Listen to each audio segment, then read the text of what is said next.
apartment building in the former Central Park Plaza Towers, developer Todd Hestead attributes the duo specifically to the streetcar. This slide shows 26 approved and pending projects along the corridor that will generate that $1.3 billion by the end of this year. You also have a copy of this of this chart in your packet. It includes development in 2022, 23, and this year, including residential and commercial property and the Mutual Omaha headquarters that is already under construction. Projects listed as numbers 1 through 11 are in various stages of planning and approval, and they will be announced in the coming months. The streetcar has always been about encouraging the opportunity for development. The pace and value of this new development demonstrates the streetcar is already successful. Along with the increased development and revenue, we also have new higher cost, which is not unexpected. The initial bond cost estimate of $306 million was based on the 2-year conceptual design, or really 0% actual design. Knowing then that the cost would increase, we asked for and the City Council approved $440 million in bonds. The updated estimate at nearly 90% design now includes information including the specific locations of underground water, gas, electric, and sewer infrastructure, the cost of the cars, and the number of stops and locations and their designs. The initial route has been modified. The Farnham and Harney Street bridges over the Interstate 480 have been redesigned for pedestrian and bicycle safety, and the location and design of the vehicle maintenance facility has been now completed. This information is included, all of that is included in the updated cost estimate. The Omaha Streetcar Authority hired to review the project cost. Krebs specializes in large transit and transportation projects to provide an independent analysis estimate. They estimated the cost of the streetcar construction, MUD water line replacement, city sewer reconstruction, and replacement of the bridges. Other cost estimates were prepared by OPBD for electrical service. HDR estimated the cost for MUD gas line replacement, street right-of-way and easements, and professional services. And the Streetcar Authority has already accepted the bid for the cars. The updated 2024 estimate is now $389 million. This number, referred to as the streetcar bond amount, represents the cost to be paid with the revenue that is created by the development. The bond estimate remains far below the $440 million in bond authorization. There are additional costs paid by other partners who benefit from the streetcar. The estimated streetcar construction cost is now $206.7 million, which is up 18% from the original estimate. Originally, it was $176 million. So I want to repeat that. The estimated actual cost of streetcar construction is $206.7 million. This is comparable to the 20 to 25% increase in general construction costs in the industry since 2021. So otherwise, all construction costs have been going up. We knew that the initial estimate would be higher than when we completed the design, but it remains easily within our cost range. The taxpayers will not be paying for the streetcar. There will not be a tax increase, and the streetcar will not put the city into debt. The majority of the cost increases are for subsurface utility and sewer systems and the complete replacement of the Farnham and Harney Street bridges. The estimate for MUD gas and water has increased from our original estimates from $10.6 million to $43.3 million, which includes replacing nearly 80% of the water lines and about 50% of the gas lines along the route. OPBD's cost to add electrical infrastructure have also increased by $30 million from original estimates. OPBD must increase its capacity to serve nearly $4 billion of development coming to the corridor. The cost to rehabilitate The 100-plus-year-old city sewers along the corridor has also increased to approximately 49 million, and the original estimates were 11.2 million. So you can really see how from the original estimates, the actual estimated cost right now have grown to be higher than the original. Many of these streets along the corridor are cement-lined brick sewers, many over 100 years old, and they need to be rehabilitated soon. So now's the time to do it when the streets are open because of the streetcar construction. Since we are generating so much revenue from the development, the city has agreed to share the cost to replace the sewer lines, MUD's gas and water lines, and increase OPPD's electrical infrastructure during the construction. The streetcar project will pay for about half of these expenses, reduce potential costs to MUD and OPPD ratepayers, and accelerate the pace of these improvements in this downtown urban core. This will avoid the disruption of future repairs and replacements that could impact streetcar operations, and it will definitely be cheaper to do now than to wait and do it in the later years. MUD and OPPD will pay the balance of their cost and the majority of the sewer costs from the Sewer Maintenance Fund. We are also working on a cost share agreement with the Nebraska Department of Transportation for the bridge replacements. NDOT will pay for part of the traffic lanes, not the expanded bike and pedestrian lanes, not for the lighting, safety fencing, and other aesthetic features. The increased revenue from the development that we explained earlier will allow us to pay those additional costs for these infrastructure improvements. Notice the bottom of the chart lists a total of $459 million. To the next column, it shows that $70 million to be paid for by others. We want to make this clear. Those others include NDOT, OPPD, MUD, and the developers. When you take that $70 million from that total cost of $459, when we subtract that, the actual streetcar bond cost is $389 million.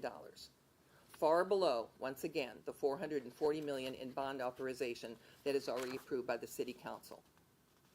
So to summarize, the streetcar is intended to create new development in the urban core. The development projections have nearly doubled of our original estimates to 3.9, nearly $4 billion. The TIF revenue from the development is up to over $940 million. The updated streetcar bond cost is now $389 million, well below the authorized amount of $440 million. The projected revenue from the development is so significant that the streetcar can pay for more than 50% of the inevitable cost to upgrade water, gas, power, bridge, sewer infrastructure up front right now while we're doing the streetcar at a much lower cost, which will save money for the taxpayers and the ratepayers. So with that, I know I just threw out a lot of numbers there, and you have a lot of that in your packet, but we will open it up for questions, and any of these folks behind me can answer your questions also. Mayor, what are the chances in a year you come back and say 389 million is now 440 million? I think, I could have Steve Curtis help me with that, but I will say we are almost at 90% design right now. And I think that the chances of it, these are estimates, but the chances of it going up that much of what you stated are very slim to nothing. Yeah, I would say that even though we have the funds to cover it, we're not anticipating a lot of increase from these costs, just because at 90%, they're pretty close to knowing what it is. Right. But you wouldn't be surprised at 400 million? No, I think our goal right here is to keep it under 400 million, and I think the 389 is a good estimate right now, and we are nearly at 90%. Did anybody want to make another comment on that one? Okay. Other questions? So you're saying that the city's cost is 389, but the total is 459? Well, what we're trying to say is there is a lot of aging infrastructure in this corridor. And we have been working with OPPD and MUD, and it makes a lot of sense that when these streets are opened up to build the streetcar, to replace those now. Originally, the estimates were just those water lines and infrastructure that were basically within a certain area under the track and within, what was it, like 3 feet or 3 yards or on either side. But since the streets are opened up and there's so much aging infrastructure, it makes sense to do these now. So there's a lot of additional utility work that is going to be done.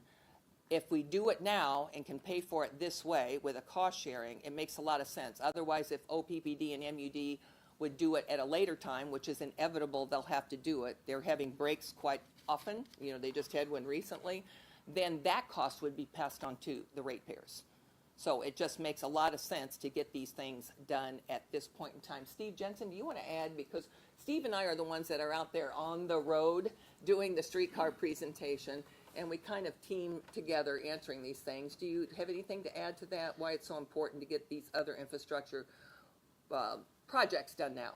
Sure. I mean, I think the mayor has talked about the MUD improvements and the fact that as they looked at this, they've increased some of the work that needs to be done.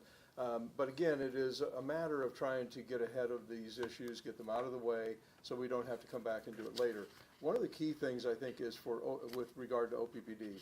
What OPPD told us is we could get by with a very small number of changes to our system that are directly related to the streetcar. But they also said we're going to have to increase the capacity we have within the entire urban core area due to all of the development that's coming. And so they said, if we only do this minimum amount of work now, we can tell you right now, we're going to have to come back later. We're going to have to tear up tracks. We're going to have to shut down the streetcar. We're going to have to build new vaults and new duct banks. If we could do all of that work ahead of time and get it out of the way so we don't have a problem with the streetcar, it would be beneficial from a cost standpoint. It would be beneficial because we would now be ready to support all of that new development. So we've worked very closely with OPPD in particular to try and figure out how to make all of that work. And so the idea was once we've got this opened up and we've torn it up and we're doing all this other work, we also decided to do the work on the sewers, and Bob can talk about that. But the idea was let's get this out of the way now because it's never going to be cheaper or easier than today. How much more does the city have to pay for the utility work now? The utility work is included in the 389. The utility work, the cars, it's all included in the 389. When you see the number that is up on the screen of the 459, that includes 70 million from other partners, OPPD, MUD, developers.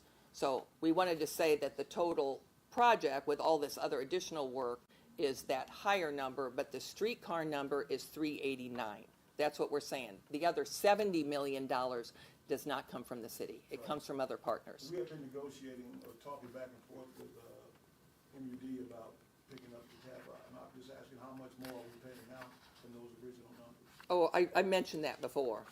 You want me to look it up and repeat it again? Because from those original numbers, do you have that on the tip of your tongue? Well, yeah, I mean, what MUD, when the advanced conceptual engineering work was done, the estimate from MUD was about $10 million. When we talked with them again last year, the estimate had gone up to about 20.5 million. And now that we have the full design and have been able to really break down what needs to be done, the cost estimate between the water done by Krebs and the gas done by HDR comes up to 43.3 million. So there's been a big increase in the work done on the gas and water lines, but again, MUD's goal was to kind of get away as much as possible away from the tracks, and that's kind of what we're doing in the whole corridor. And so some isn't directly under where the tracks will be, but it's work that they would eventually have to do anyway. And OPPD's cost to add the extra electrical infrastructure increased by 30 million from the original. So those are costs that they have agreed. Like I said, the $70 million will be paid by other partners. Our bond cost is 389.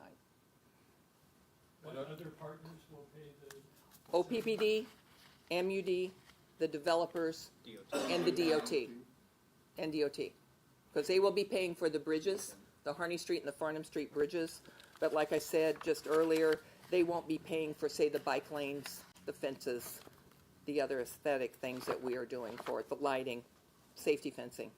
But they will be paying for the bridges. So the partners, OPPD, MUD, and DOT, and the developers. Because remember, we're paying for it with TIF. And it's the development along the route, 3 blocks from the route, 6 blocks from the route. It's that development that is occurring, And we're really happy that we will know by the end of this year, it's $1.3 billion worth of development. And those original estimates said $2 billion in 15 years. And the streetcar hasn't even begun construction. So we know the streetcar is going to be successful because it's already underway. And those other developments that we showed you with numbers on there, those are things we know about that are going to happen. We just haven't announced them yet. So it's well on its way, and it's very successful already. I know you said that there's no increase in taxes, and we've said that all along. But when you have other partners like MUD and OPPD, you don't have control over this, but their payment's gonna come from a rate increase, more than likely. Oh, you know, they have rate increases every year. That's true, but And we're so- still paying, and that's why- $700 a month for an unfunded mandate that was passed on to MUD. No. No, No. what you have from MUD already is an agreement to put in $7.6 million, and that's what Right. they're putting in. And they said when they put that $7.6 million in, that it would not require a rate increase for that $7.6 million. So MUD's on record of saying that. OPPD is going to their board today. They're also saying that this will not be an increase in rates for them. So this is work that MUD, OPPD have agreements and would not result in a rate increase due to this work. We just said that they do rate increases. all But the not time. related to the streetcar. So if they do rate increases, that's up to their board, but that's not related to the streetcar is what we're saying. Where's Bob? Right here. There you are. Did you have anything to say about these things? Because Bob is Public Works Director and he's been working on this all along. So. Yeah, I guess one of the things that I would add is from the standpoint of sewer revenue fund. I mean, obviously, we put together a rate ordinance, and we did a few years back, but we look at long-term capital types of costs associated with infrastructure that we have. And so when you start looking at aging infrastructure, we build into our rate model to make sure that we've got revenue being generated to pay costs associated with these types of rehabilitation projects that we need to do. Obviously, we don't want to get into a situation where you might have an old brick sewer that ends up collapsing, because that has an impact. Obviously, we had one recently at 33rd, just west of the Atlas project, and so those have an impact, and we don't want to see those types of impact within that corridor. Mayor, you haven't changed the route or anything, so what do you anticipate the increase in the development? What is causing that drastic increase in the projected development? I think it's just the estimate of what we had from looking at other cities, that a streetcar will be a catalyst for new development, and we knew it would happen here too. But I think the interest in it and the development that is occurring is far exceeding our expectations, is something that's very, very positive for us, and it just shows how this streetcar is going to be successful and how a lot of businesses and developers really want to develop along the route. And I think it just shows that what our estimates were, what we have seen in other cities, is going to happen here too. You know, the question came up a lot in the very beginning. How do you know that any development will happen at all? And look what's happening already. 1.3 billion by the end of the year. And they were estimating 2 billion within 15 years. Of course, Mutual of Omaha's tower is one of those. I love talking about Central Park Plaza that Todd Heasted is doing, the duo. And I stood in here with him when he made the announcement and said this wouldn't happen without the streetcar. And we always say in our presentation, we talk about right down here on Farnham, right west of where Wells Fargo is, those surface lots there, he owns those. Todd Heasted does. And he has said all along that he was waiting to develop those, whether we're going to build a streetcar or not. If we weren't going to build a streetcar, he may build a 4-story building because he has to build a lot of parking. If we are going to build a streetcar, he may build an 8-story or a 10-story building because he doesn't have to build as much parking. And so this is what a lot of developers that even own property along the route are seeing. Jay, you are our chair. Do you want to say anything? Sure. Since you were on the Urban Core Committee too. So, when we look at our aspirational peers around the country, there's been 22 modern streetcar projects that have been built.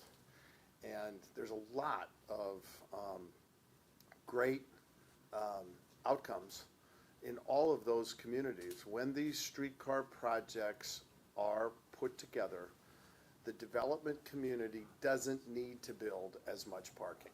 I mean, that's really what it comes down to. So that they have the same amount of land, but they can use it for other things. And it's generally used for greater density of the uses that they had planned on. So if somebody's gonna build multifamily, they can build more multifamily, but then they can add other uses with that. And all of a sudden, instead of having a 4-story apartment project, which isn't bad, you might get a 10-story mixed-use project. And so it works to create a different dynamic in the core of a community, in the core of a region, and that's much more attractive to many more developers. And Omaha is on the national radar screen of developers. I think that folks in economic development, the mayor's office, and at the chamber would tell you that there's been a huge uptick in the interest in our community. Part of it is as a result of the park project that's been completed.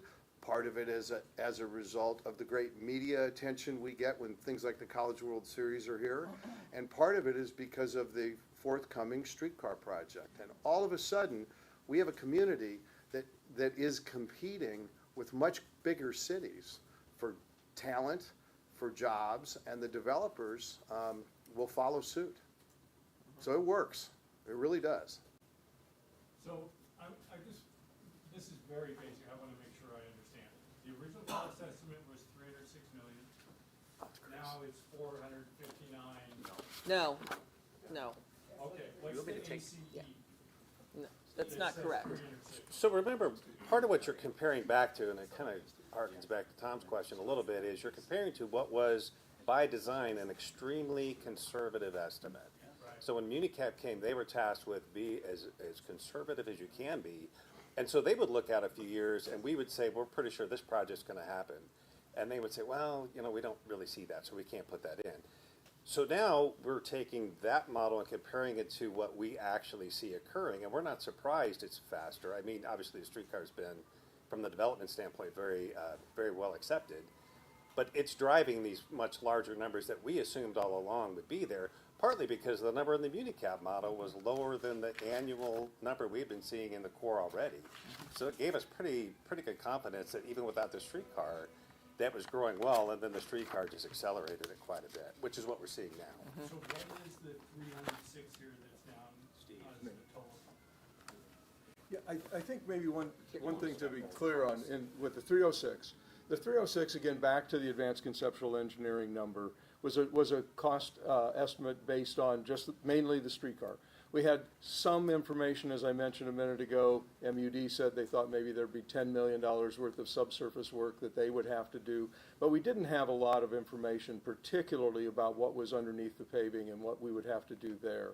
And so the 306 was a bond amount, so it was the amount we thought we would need to cover in order to construct it. But as we said, we knew it would go up. We knew it would be more than the 306, and so that's why we asked the council for up to 440 in bond authorization, which they gave us.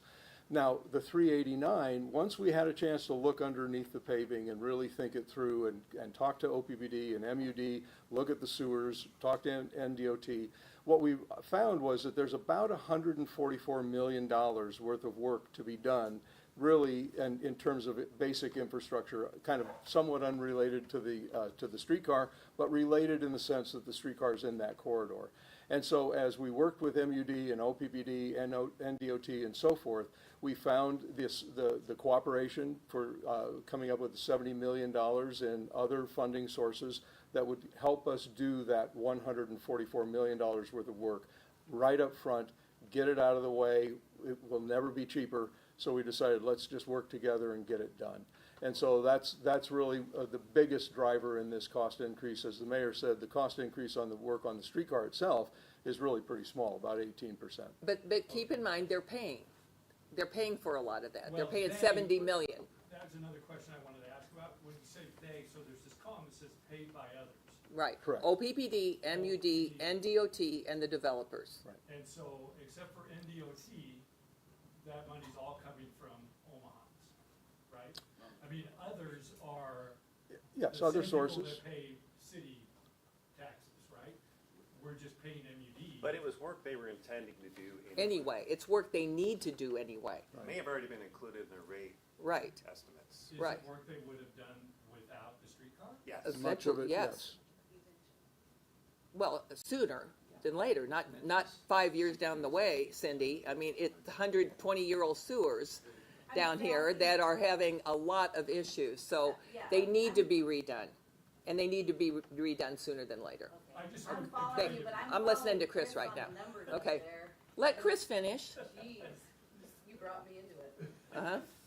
I just wanted to be clear on others, because we hear different public government agencies in Omaha talk about how somebody else is paying for this. Well, that somebody else is eventually somebody in Omaha. If it's coming through another government entity, it's still coming from somebody in Omaha, right? Yeah, and Chris, as I mentioned previously, from the standpoint of city sewer, so as the mayor indicated, a lot of the sewers within the urban core obviously are aging infrastructure that has to be done sometime in the future. And so when we go through and develop a rate model, we look at infrastructure and the costs associated with it, with doing that. And so I would look to MED system is similar, is that you're looking at probably 60 to 70% of the infrastructure that's within the urban core is over 100 years old.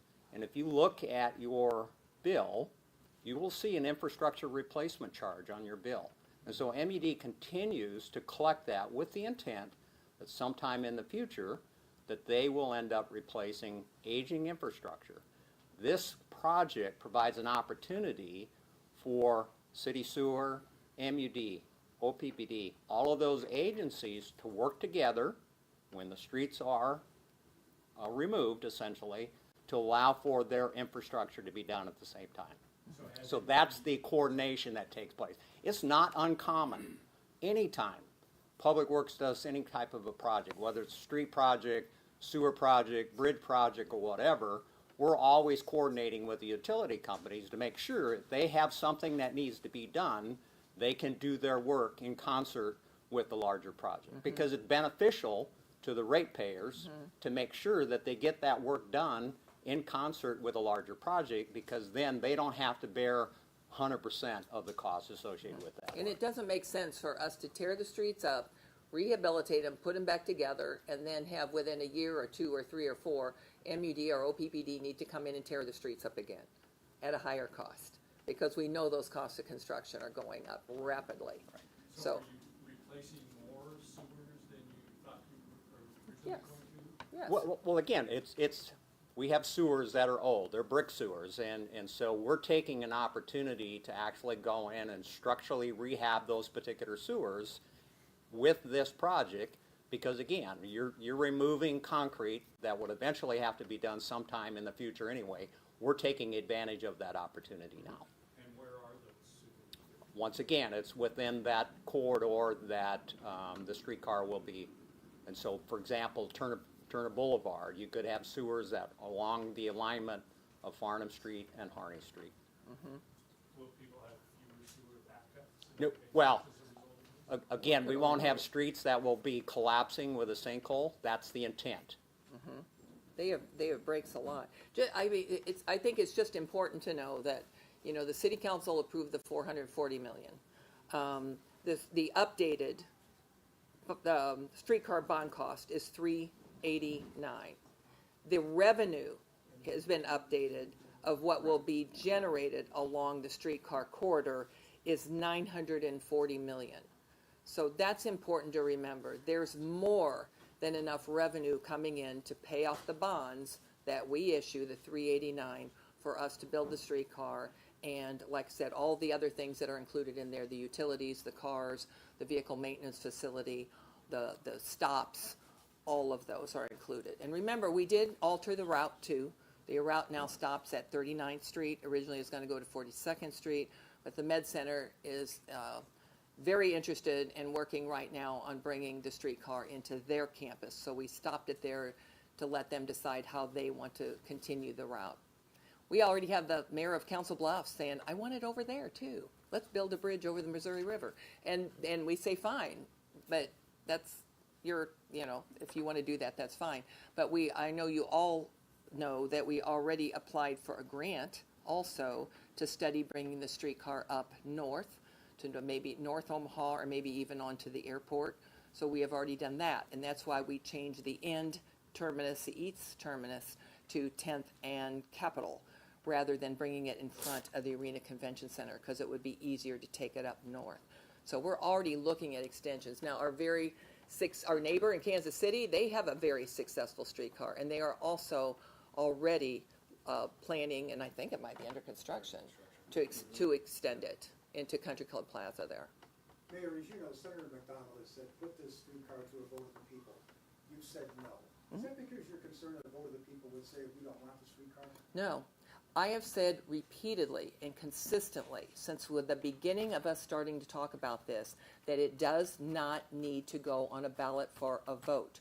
And I've explained that. We're essentially using revenue bonds or lease purchase bonds, the same type of bonds we use to build parking garages. Should we put, Senator McDonald, every parking garage on the ballot for people to vote for? I mean, just think of the things that we have done that we haven't put for a vote of the people because of the way we're paying for it. $400 million new park downtown on our property, that wasn't put to a vote. Our baseball stadium, that we're getting 22 to 25,000 people there for every game, that wasn't put on a ballot, and the city's, putting money into that. I mean, that's why you have elected leaders, mayors and city council members, to make these decisions. Not everything has to go on a ballot for a vote of the people. And we've said that from the very beginning, and there have been hundreds and hundreds of people working on this plan, and because Senator McDonald wants to run for mayor and is making an issue now, we are not going to stop and take a whole different direction. So no, we are not putting it on the ballot. But when I need to put something on the ballot, I do. And if you remember, in May of 2020, I put a $200 million street preservation bond issue on the ballot because of the way we were paying for it with GEO bonds. And those have to go on a ballot to vote. Now, if Senator McDonald wanted to change that revenue bonds or lease purchase bonds have to be voted on, he had 8 years to do it, and he didn't do anything. Is Senator McDonald getting under your skin on this issue? No, he does not get under my skin, but I don't know why he doesn't understand what we have said to him multiple times. It's not going on a ballot. But is it gonna become a political issue, and you probably have to talk about this over and over again, you think? I don't think so. I really don't. Steve Jensen and I have been out giving streetcar presentations. Last week we gave one to ConAgra, Fiserv, and Downtown Omaha Inc., and they go over very, very well. And I will tell you, Downtown Omaha Inc., Senator McDonald showed up. And the first person that stood up to ask a question looked at him and said, we support it, we endorse it, and Senator McDonald, you better get on board.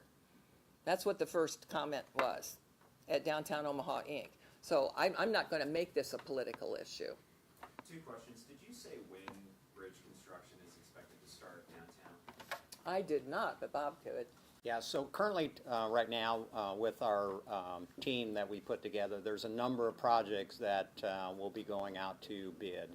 The vehicle maintenance facility, they're putting together a bid package on that. Sewer and water, putting bid packages together, and then the bridges. So we're probably looking at late summer, early fall from the standpoint of actually getting those competitive bids come in on those particular projects. And obviously, those bridges will end up being constructed over a period of a couple of years. And then my other question was, with all the fan bases from across the country here for College World Series, how would you envision them using the streetcar if we had it today or when we have the College World Series years from now? Sure. The main thing that I see with the streetcar that is going to make it so valuable to us is getting people into downtown, around downtown, and out of downtown. And we have so many great venues, like the ballpark we have now. But you know how it's like if you go downtown now. They're not really, all these great venues aren't really close enough for you to walk from one to another. So you may go to the ballpark and you pay to park, and then you might want to go down to get something to eat, and you get in your car and then you pay to park again. And then you might want to go to the Steelhouse for a performance and you get in your car and you park again. And then you might want, this is what happens downtown. And it's going to be able to, and these cars are not like Ollie the Trolley. These cars hold 120, 150 people. And we'll have 4 running at a time, and if there's a big venue going on like the College World Series, maybe more.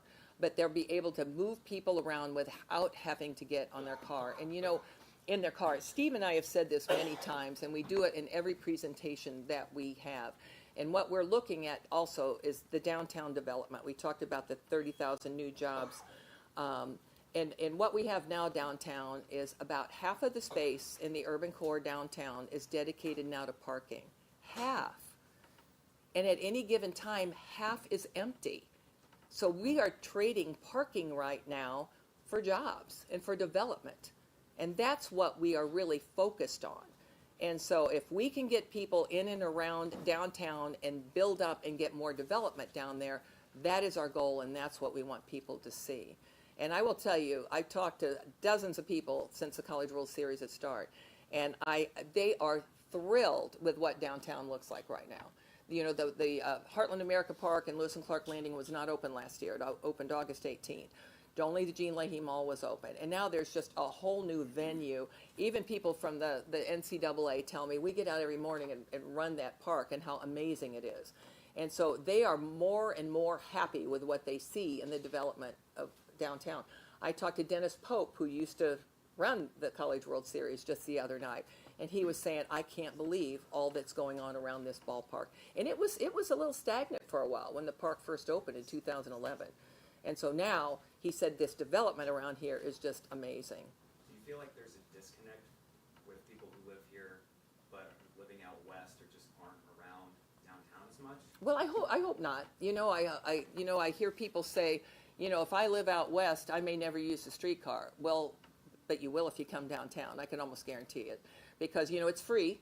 There's no cost to ride it. You can hop on and off as much as you want.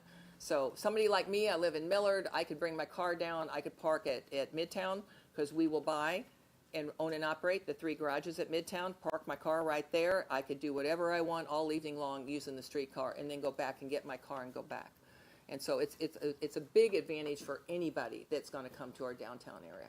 Will that parking in Midtown be free? It'll be owned and operated by the city, and Bob Stubbe will answer that question. Yeah. So we don't currently, have free parking for individuals using garages. Obviously, if you're parking outside, you're paying at the meter. The Midtown garages will be essentially the same way. There will be a cost associated with parking in the garages. So if you're driving a vehicle, you're going to park and you're going to pay for it. And that's the advantage of the streetcar, is that you can park in a location south of Leavenworth Street where you got on-street parking, and if you want to walk up to the streetcar, you can take the streetcar for free. So it kind of comes down to where you want to park, how close do you want to be actually to the streetcar. And that's why we build garages a lot. The city will build the garages as long as we can own and operate it. Mutual's 2,200 car garage on the base of their new building, we will buy it and own and operate it, but then we can make money on it. They cash flow for us, and that's how we pay for it. We pay the bonds off with the money that they make.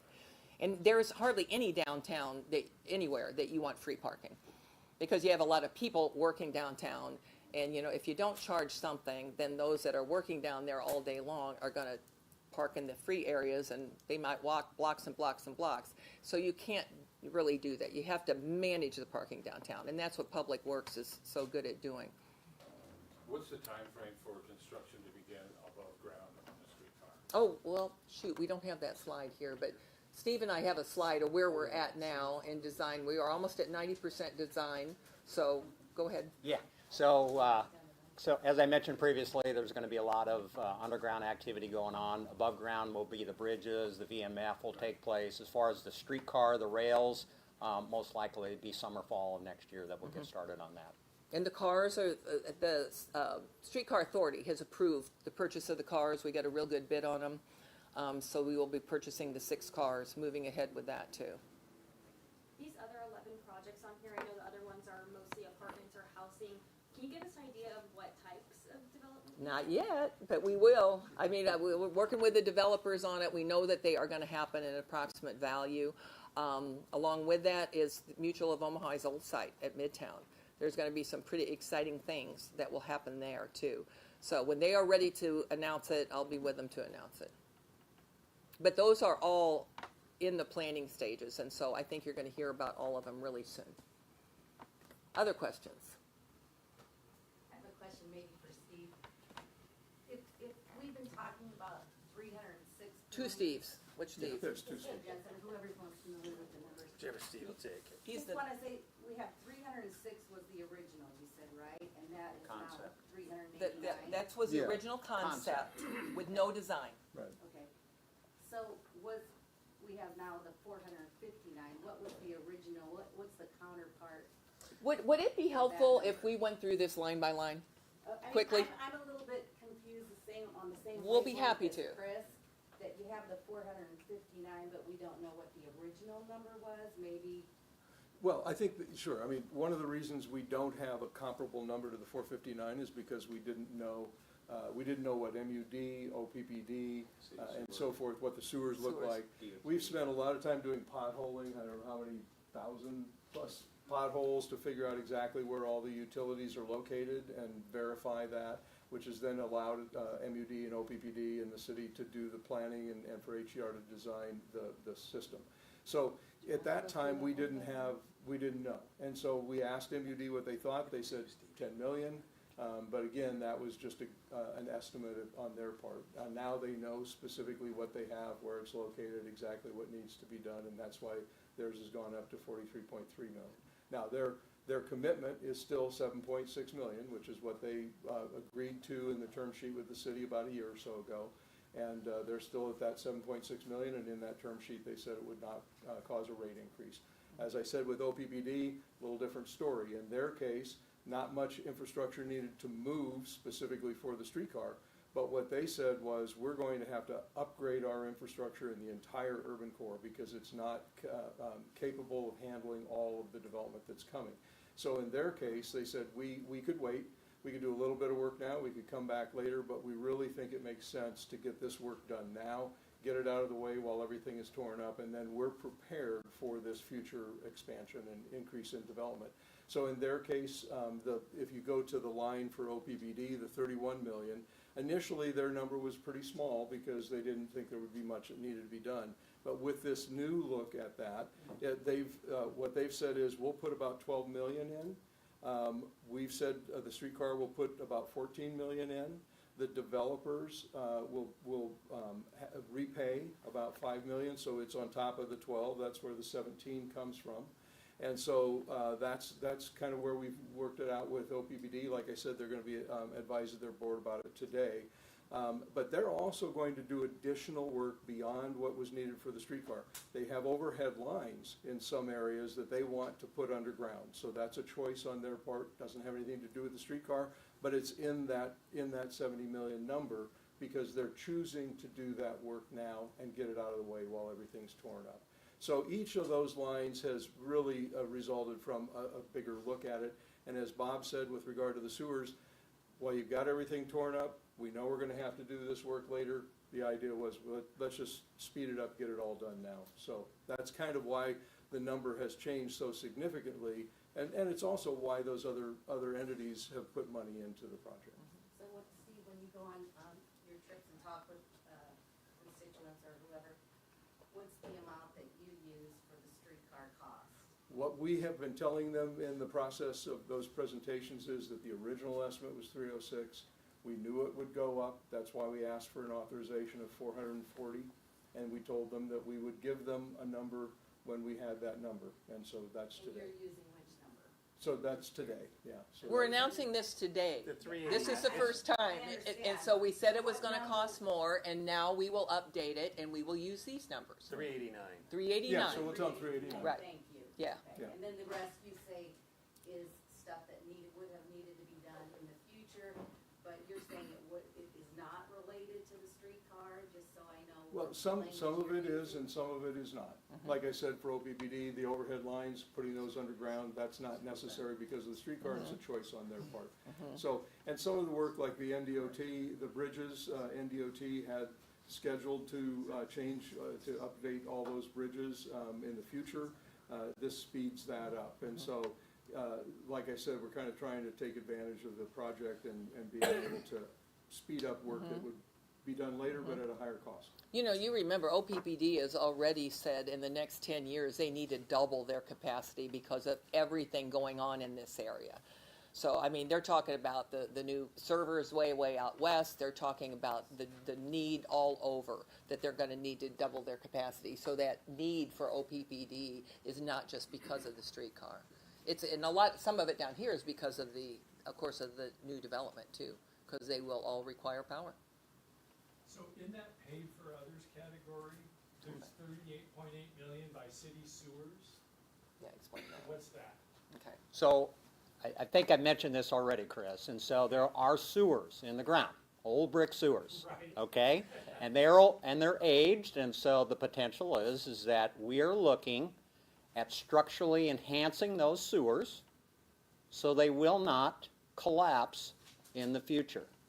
And so we will use sewer revenue funds to actually hire a contractor, and a lot of that effort is interior. So they'll put in a structural lining actually into the sewer, which essentially enhances the structural integrity of that particular sewer to prevent a future collapse of that particular sewer.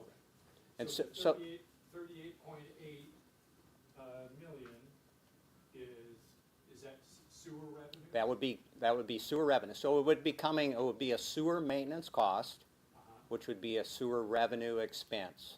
And where does that money come from? So when you pay your bill, Yeah, you send your MUD bill, there's a line on there that says sewer, right? right. That funding is the source for covering that cost. It's no different than the source of revenue that we use for putting in the Saddle Creek Retention Treatment Basin.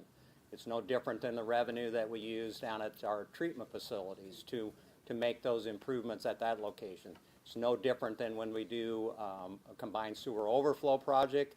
That sewer revenue is used to pay the costs associated with that maintenance activity. And that line on my bill is not gonna go up? That line on your bill is not going to go up because of the streetcar. And everybody who's paying for sewer costs for MED pays that? Correct. So everybody that is on either MED water is paying for use of the sanitary sewer system. And so a lot of those sewers are combined systems. So it's not only sanitary flow, it is stormwater flow. And so that's why we want to make sure that we're structurally increasing the capacity of those particular sewers so we don't end up having a collapse. If we have a collapse in the system, obviously the streetcars can't move, and so we have to make other provisions. And it's similar to MED gas, water, same thing. We look at what is the direct impact to the streetcar line itself. And so there's a cost associated with making sure that if there's a water main underneath the streetcar lines and it breaks, you've seen pictures, water shooting in the air, what happens, you undermine, you could potentially have a collapse. And so there's direct costs associated with improvements that MED is making, and there's indirect costs that MED would be making. Same way with the sewer system. So how much of the housing that's being built in the projects that are on the list, how much will be affordable houses? And what's the city doing to make sure that at least some of that is affordable housing? So in the Urban Core strategic plan that was done together with the Chamber, the Urban Core entity, the committee, formed a subcommittee to look at affordable housing. And in that work of that committee, we estimate that there's about 4,800 units that fall into the category of either affordable housing or workforce housing income range in the corridor, in the entire urban core today on the Omaha side of the river. So what we talked about is going forward that we would try, that we would preserve the 4,800 units in some fashion. That may not be exactly the same unit, it may be replaced, but we'll preserve the 4,800. We anticipate about 24,000 new units built over about a 30-year period. And so what we have in that plan that has been prepared together with the Chamber is that about 10% of those 24,000 units going forward would be for people in the affordable income range, and about 10% would be for people in the workforce income range. Now, with regard to how we're doing right now, there's a project across the street here at the Service Life Building that is using low-income housing tax credits. We have other projects like that that's going to add to that affordable housing that's available. We also then, when you look at what Todd Heastand is doing with the Duo, by being able to put so many units in because of the change and with the streetcar, he's able to keep those rent rates down, even just with the TIF that he's using. And so he's going to be providing a lot of housing for people in the workforce income range. One last piece, and that is that, as you heard Steve Curtis say, we're going to generate far more money than we need for just the streetcar. So what we're looking at right now, the estimate is that somewhere around 2032, we should be able to spin off an additional $5.5 million a year going forward for really basically 30 years after that to put toward affordable and workforce housing. So that's kind of where we're at, and the streetcar will help us provide funding that we otherwise wouldn't have to go toward that affordable housing, and it will allow us to build more units, and because you can build more units, you can help also keep that cost down. Are you comfortable with knowing what we're talking about when we say affordable and workforce? Because it's dependent on, I have to look it up every time. do you want to just quickly, the difference between how we look at affordable and workforce housing? Well, yeah, I mean, affordable, the It federal depends on- definition, 60 to 80% of average median income, area median income is considered affordable income range. About 30% of your income going toward housing is considered affordable.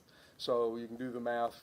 You get the, I think right now the average for the area is somewhere around $70,000 a year. So you do the 60 to 80% and the 30% of that.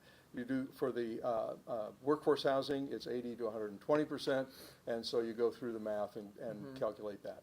So those are the general numbers and how you would define, from a federal standpoint, the definition for affordable and workforce housing. Because I do get the question from people saying, well, that's not affordable for me. But the definition is based on the median income of the area that you are in. So, While we're talking about downtown development, any progress on a grocery store for downtown? I think so. That's not a good answer, is it? No, there's, I know it. Well, I will say, no, there's several developers working on it with projects that are already underway.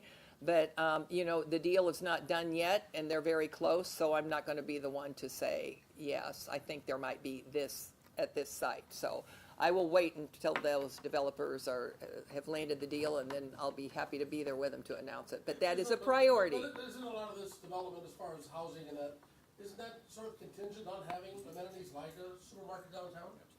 Yeah. Yeah, I would say Dave, yeah, Dave from planning. It's that simple, yes. Yeah. The more rooftops, the more people you have downtown, Right. then the services will follow. There's actually some formula that I don't know, maybe you know, that you have to have so many residents that would support a grocery store, right? Yeah. You know that, and we're there now. Each food store chain, and even smaller local proprietors, they all have a little bit of a different formula.